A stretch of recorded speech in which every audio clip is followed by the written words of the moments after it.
Well, hello everyone. There's been a lot of things going on. Last week we had our literature review outline. This week we are looking at the initial plan and the elevator speech.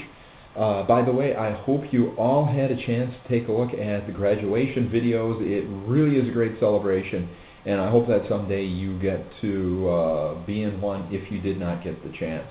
So please look at the video if you do have a chance. Getting back to some of the things we've been up to. One, the literature review. There's still been some questions. I may have an example of how it's supposed to be put together, but the way it works is you are supposed to eventually have 10 sources, 7 of them by this time. Now, those sources cannot include the textbook for the course. That was stated in the instructions in case you missed that. What it is your sources with them cited in APA fashion. After the APA citation for that particular source, you write a sentence or 2 or 3 about that source. Now, one thing that I have made optional is to arrange those sources by theme or topic. That is, if this group of sources is about a certain topic, put them together with a header under that topic. It's pretty easy. So back to the basics of it, APA citation of the source followed by a quick summary of it. That's all it is. Put them on paper and you have it. Okay, this week we have the initial plan. Now that is a combination of the work we have done so far with a little bit extra. What I mean by that, I'm looking at the Unit 6A1 initial plan right here in front of me. The first part it says is the organizational problem and context. That is your environmental scan. After that is the literature review, which is the literature review you've done. Next part is the solution or solutions analysis. That is something new or additional that we're adding to it. Now, in the assignment, it mentions doing it as an outline.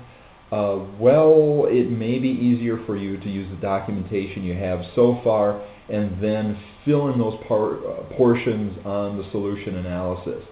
So it may be easier for you to just plain write it up. It will probably be more useful for you anyway. But what they have in the U6A1 initial plan assignment is a great thing to look at. Fill that out using the stuff you have for the first 2 parts, and then fill out the solution analysis.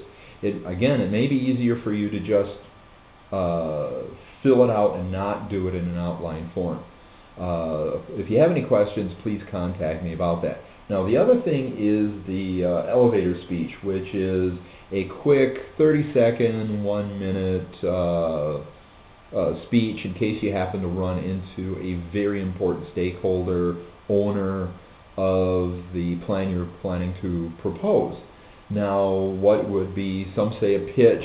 The thing is, you want to get them interested in doing that project. So that is your key focus of it. There are other resources out there too to give you some hints. My big hint or clue advice is to, as close to the beginning as possible, put something out there that would really trap their attention, get their attention to want to really do this project. One of the big things is money. Time is also important because time is money. So please ask me any questions in case you have it. So far things are going very good. A lot of other things coming up down the road as far as additions to your proposal. So right now is a good time to catch up if you've been behind, because things will get a little bit busier coming up. Thanks so much for everyone's enthusiasm and conversation and discussion going on in the course room. Again, any problems, please contact me. I know life happens, and there's been a lot of things going on with that as well. Thank you for informing me and keeping me up to date. And I hope you all have a great class. Thanks.